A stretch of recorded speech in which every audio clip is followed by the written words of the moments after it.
Although I coined the expression quantum healing, and it has become a very popular meme, and there are even organizations of quantum healing in places like Brazil and many other parts of the world that I've visited. But I want to take this a step further today and start to express everything in terms of qualia instead of quanta. So instead of quantum healing, qualia healing. Instead of quantum reality, qualia reality, etc., etc. Let me explain my understanding and my proposal for this new paradigm. So let's start with the classical elements. The classical elements of space, air, fire, water, and earth can be understood not as independent physical substances, but as appearances within consciousness. Appearances, experiences within consciousness. For example, space is not actually an appearance. It's the absence of all appearances. It's still, however, an experience. These elements, space, air, fire, water, and earth, traditionally associated with the material world, are better conceived as fluctuations of consciousness that manifest as qualia, direct sensory experiences. And what are they? Sound, touch, sight, taste, and smell.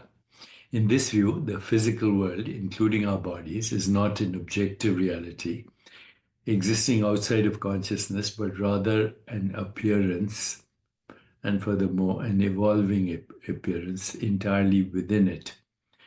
Consciousness does not interact with a separate material world.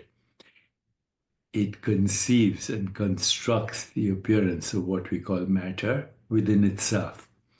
Space is the experience of vastness or potentiality within consciousness. Air is the sensation of movement and lightness. Fire is the experience of energy, warmth, and light.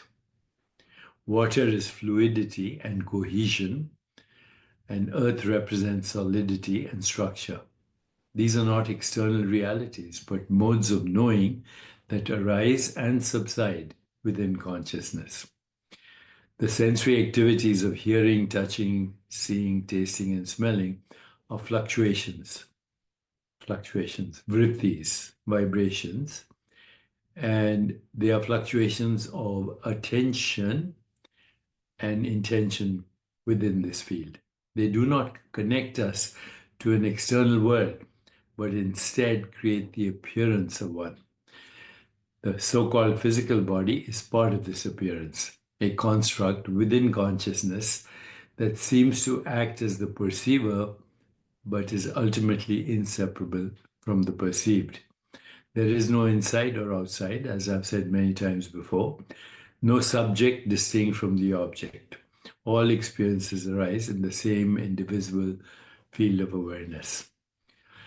In this non-dual understanding, consciousness does not merely witness the world, it is the world as it appears. Every form, every sensation, every thought arises in consciousness, is governed by it, and eventually subsides back into it. The physical world is a play of qualia within this infinite awareness.